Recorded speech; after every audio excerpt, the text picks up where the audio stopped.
Yeah, once, Just getting in the right spot. When you listen to the song, you'll get the phrasing. That's right. Yeah. Phrasing.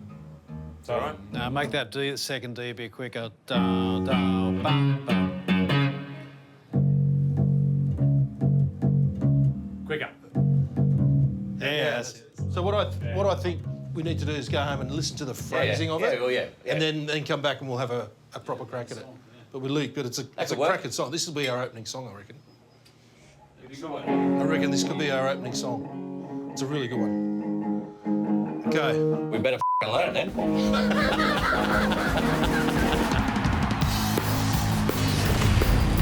yeah, bigger. This is 5 stars at the top. Come on.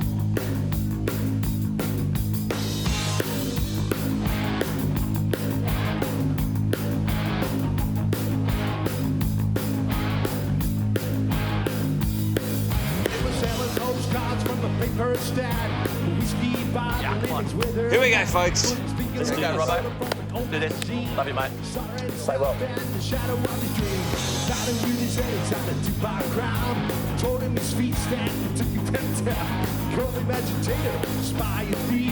Shut him up in solitary third degree. Take a long life. Take a long life. Take a long life. Really,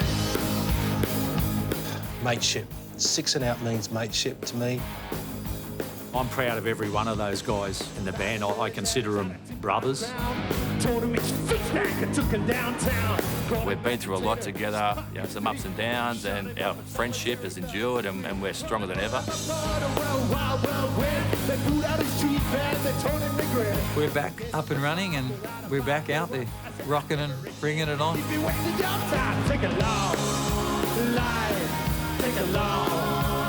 If I think back to what we've achieved, it's something very, very special. We've become family.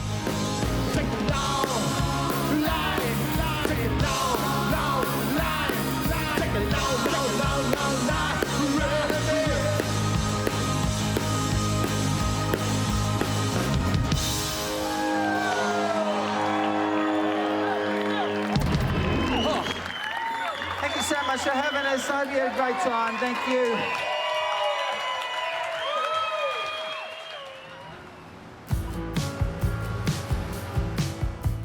Yeah, I grew up in a very working class family, much like most of the other boys. In terms of cricket, I was fairly late to playing cricket. I didn't start really playing until I was 12 or 13, and it all happened very quickly for me. Very quickly progressed into junior rep level, and that's where I first came across Gav Robertson.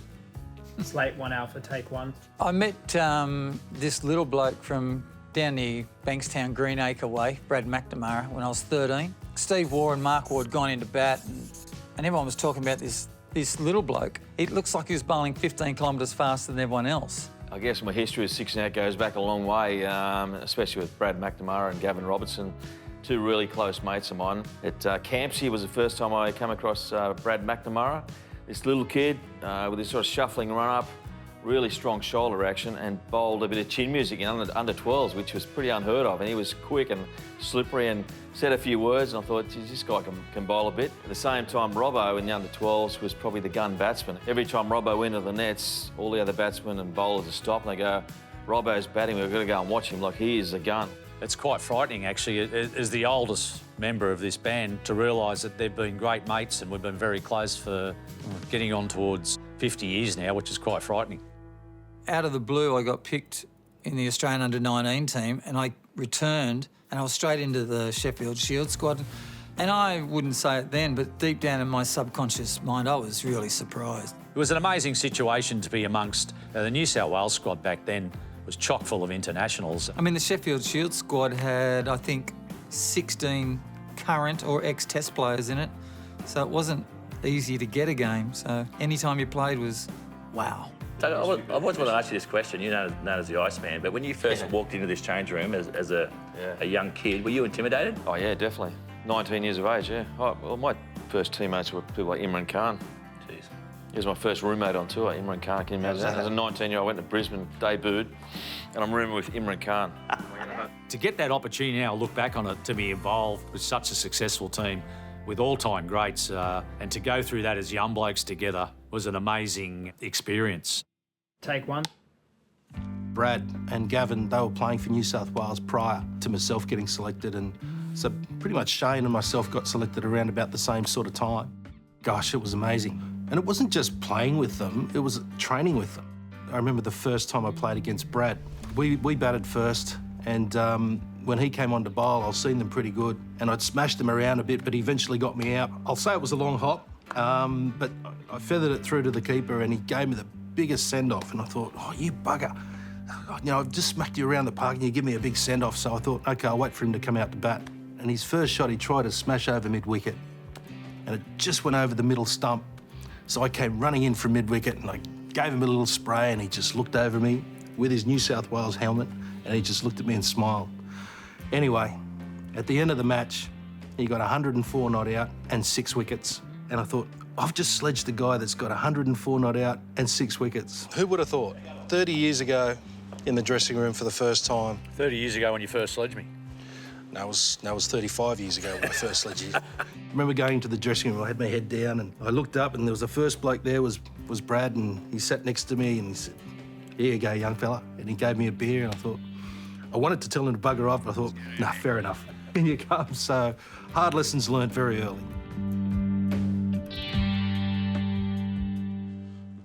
All right, boys, enough of the waffle. Let's tell the real story. I grew up on the South Coast with 2 brothers, brother Brett, a younger brother Grant. Dad never played cricket himself personally, but if you ask Dad now, he feels like he's probably played 100 tests, all the matches he's watched, and Mum as well. They were great parents growing up. Mum played the piano, so we always had a piano in our lounge room. So we used to sort of sit there with Mum when we were young, all together, you know, playing My Swanee River. Unfortunately, Mum and Dad both offered me music lessons, but I didn't want to take it. I couldn't sit still. I was too busy bowling bouncers in the backyard to Brett. Shane Lee, again, a very talented person, all-rounder, bat, bowl, field, could do anything, and a valuable teammate because he was always, you know, good fun to be in the change room, always a good laugh. Where's the Lee boys up there? You got a Guernsey up there, boys, or not? I'm on the batting ones. Thinking of bowling one? Thinking of I got about 7 fourthers here or something. I got a 5-1. I remember Shane Lee saying, my little brother's moving to Sydney. The first time I saw Brett Lee was out the back here at the SCG. I think he was a 17-year-old, this kid from Wollongong. This little brother turns up and he's doing really well in grade cricket. Next minute, he's been taken straight into the Sheffield Shield squad. I'm thinking, this is great. I've heard a bit about this bloke, and I didn't know that I've got to go to training this day and face this young blonde-headed bloke from Oak Flats who's Shane Lee's brother, bowling at 155 kilometres. I just saw him tear into these nets from this long run up, this amazing and rhythmic flowing action. His back foot would land on the front foot line, so he's bowling 160 k's an hour off 20 yards, not 22. I know it used to terrify the hell out of me in the nets. Can't speak for anyone else, but I tried to avoid that net where at all possible. The first 3 balls go past my face where I can't even see it. I've got kids at home. What if I get hit by this bloke? And all of a sudden we knew this younger brother's quicker than the older brother. My first taste of New South Wales cricket was in the Blue squad about the age of 17. Yeah, I met Brad McNamara for the first time and Gavin Robertson. Obviously, my brother Shane was in the squad as well. Richard Cheekwee. So, yeah, most of the members of Six and Out were already there and well established. And I was like always Shane Lee's little brother coming through. This is mine, Robbo. That's it? That's my spot there. I used to sit here, actually. Lee boys together. Well, yeah, we shared bunks together as kids, and he gets to sit next to me. That was good and bad because it gave me the opportunity. People had heard the surname, but they didn't expect me, or didn't know what, you know, to expect from me, I guess is the best way to put it. But yeah, that was, you know, a great moment to be amongst those New South Wales cricketers, and me with the big eyes dreaming about one day playing for New South Wales and then hopefully going to play for Australia. My recollections of the formation of Six and Out happened in the SCG dressing room. We always had interest in music. Music had always been a very big part in a cricket dressing room. I think a lot of the people who watch the game of cricket don't realise it's such a pressured game. First-class cricket's a long day. You can't concentrate for every second of the day. You need times to relax and to switch off, and music was a big part of that. I used to carry the CDs. Man, captain had the sort of privilege of putting what you want on. Johnny Williamson first up. Every time. Bit of True Blue. We didn't really want to join a band. We just love music. We go straight into the SCG dressing room and one of the players turns on the cassette tape or the CD and music plays. We relax, and music has been such an important part of a cricket dressing room for the last 60, 70 years. Who had the idea of the band? Who was the first one that said, let's start a band? Well, Robbo, I started to learn guitar, and then Robbo was playing drums, and Robbo said, we should put a band together. We always knew Gav had been a muso and had played drums. Gavin Robertson was always a really good drummer. In fact, I consider him a better musician and a better drummer than he was a cricketer, and he played for Australia, so he's such a great drummer. Gav Robbo, he thought he was the lead drummer in the world, let alone a band. Robbo talked himself up, as always. He always said he was the number 5 drummer in Australia. I'm not sure how he got those ratings, but he rated himself as the number 5 drummer officially in Australia. Where were you ranked in Australia in drums? Well, wait a No. What number were you? You've got to stop, because I know we're live here. I know what you're going to do. You're going to carve me but up. what were you? You kept saying you're number 5. He wants to bring... Who was in front of you? Yes, I'm telling you. Who were the 4 guys guys in front of you at the time? Rob Hurst. Rob Hurst was in front of you. John Farris. What about the Dragon drummer? He's a gun. No. I said it. I didn't rate him. So who was behind him? I had a band, and it's a bit embarrassing because I didn't understand that the name wasn't correct, apparently. I know his first band had a very interesting name, Ride the Wild Beaver or something like that, and that sort of got our attention straight away. That meant nothing to me, but apparently to everyone else it did, and the boys would laugh and thought, we've got to come and see this band. And we went onto the Rocks rhythm boat. Shane Lee and Brad McNamara came. They absolutely loved it, and they were going to England to play professionally over there, both living together, and they said, all we're taking is our cricket gear and guitars. I thought, are you serious? What, are you going to learn guitar? Yep. So I said, Buzz, buy yourself a guitar and I'll teach you how to play whilst we're over there. So we did that. Shane and I taught ourselves. They could play good guitar. All of a sudden, they were like, can we come to your band? Can we learn to rehearse with a real band? Next minute, they came in, did 2 rehearsals. They were flying, and he said, well, why don't we give this a go? Why don't we try and create our own band? We got it to the stage where we could hold a tune or two, and we had the drummer, and then we didn't realise that in our midst we had a budding vocalist. Where'd Cheeks come from? Did you know Cheeks was always a good singer? Could sing. We didn't have a lead singer, and Cheeks grew up singing. We never knew. Okay, like from the family and stuff? Or Out the backyard around a fire, the whole family. Richard Cheekwe came from a Chinese but Samoan background. In my early days as a youngster, I was only about 7 or 8 years old, and I just remember how much I loved watching them drink kava and sing. I just remember the harmony. The harmony was just incredible. So that's where I really learned to love music, and it stays with me today. He immediately was like, yeah, I want in. Can I be the singer? Yeah, let's give that a go. You know, we started off just jamming. We didn't even have a bass player. Well, all we need now is we've got a rhythm guitarist in Shane Lee, a lead guitarist in Brad McNamara. I'm on drums, Richard Cheekwe singing. We just need a bass player. I walked into the New South Wales dressing room. I was only fresh into the New South Wales Sheffield Shield squad, and there was these whispers about this band starting, rock and roll band. Brett sort of found out that, we were thinking about putting a band together. So I'm going through and I'm thinking, well, there's no bass player. Brett said, can I join the band? We said to Brett, if you want to be in a band, you want to be part of the rock and roll story, you need to learn the bass, and Brett did that. Well, my only way to get in this band, it won't be lead singer, so I have to buy a bass guitar. He went off, probably went into the music store the next day, bought a bass, and that's how it all started. Our teammates, I don't think they were convinced about the band, to be honest. I think Tubby Taylor was like, oh my God, you guys really going to be in a band? You're kidding me. Mark Ward didn't even say anything. He just looked and laughed and walked off like he normally would. My reaction when I heard the guys were starting a band, I thought it was actually a joke. You know, Shane Lee, Brett Lee, Brad McNamara, what does he do? Does he play the triangles or something? I'm not sure what he plays, but he's there. Robbo always thought he was a bit of a rocker, so I sort of half believed him, but I thought it'd be maybe a one-hit wonder, last a couple of weeks or a couple of months. Adam Gilchrist and Glenn McGrath and our teammates back then and were making suggestions about what the band should be called. Not all of them were complimentary. I think the Rubbish Band was probably the most popular name for our band at that stage.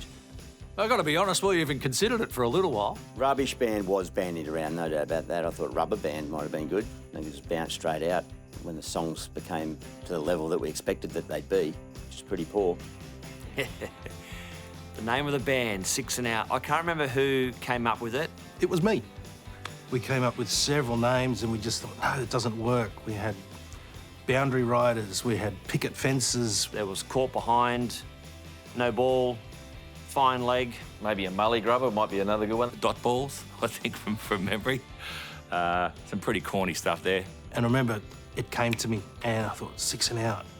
Oh, that's just perfect. There's 5 of us in the band. We'd probably get another one. We only know 6 songs. You know, a bit of Australian colloquialism. When you hit the ball over the fence, obviously you get 6, but you're out. I like Six and Out. It's actually probably the best part of the band, actually, their name. I reckon it's real catchy, so... Once I think Cheek said 6 and Out, we also looked at each other and went, yeah, that sounds like the right name for the band. It should be 6 songs and then we're out, I reckon.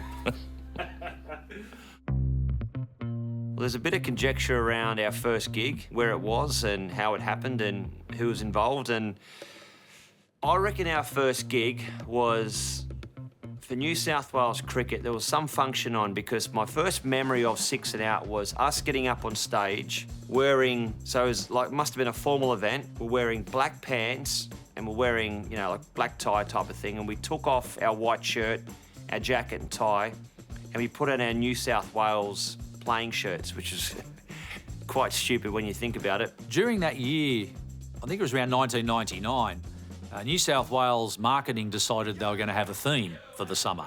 It was called the Blues theme.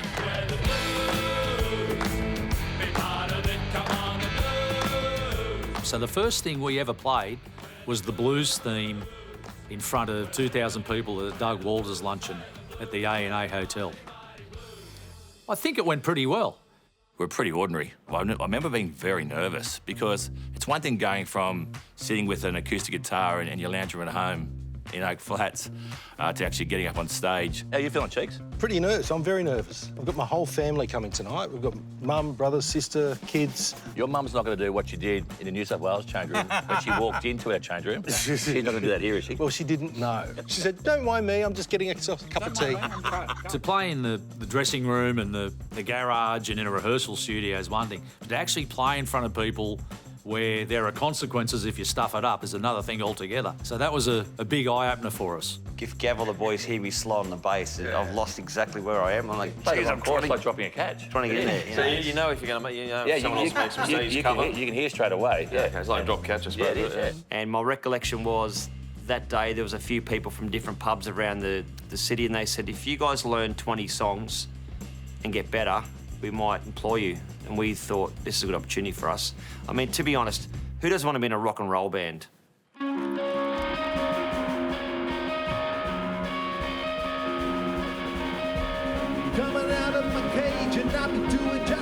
When we first started out, we could get a booking at a pub under the umbrella of a couple of cricketers that have tried to form a band. The novelty of us being cricketers wears off after 1.5 songs, and then you actually have to perform. So we spent hours and hours and hours in the studio. And the more we practiced, the more we enjoyed it. The more we enjoyed it, the more gigs we got. Oh, certain people involved with us were like, oh, I'm not sure. I'm really worried. Nothing pleases me more than at the end of the gig when we had the majority of people come up to us and say, gosh, I wasn't expecting you guys to be able to play, but that actually sounded pretty good. That's the biggest compliment you can give to us because, you know, we work really, really hard at being good.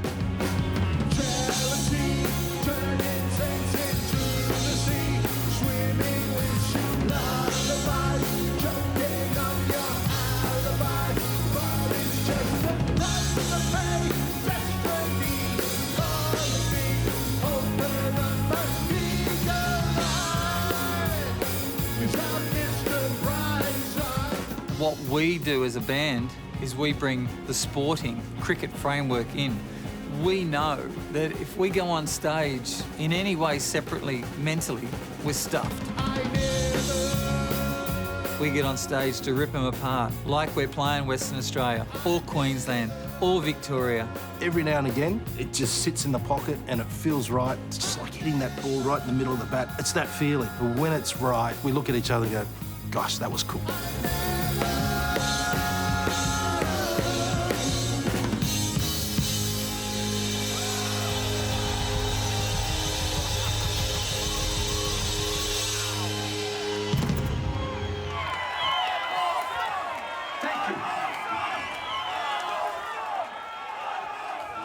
Next time on 6 and Out, second innings, the chance to hang out with some pretty amazing musos from around the world has been the best thing ever. As soon as we turn up, he says, right, let's get to work. I said, what are we doing? He says, we're going to make an album. What? Can't bowl, can't throw.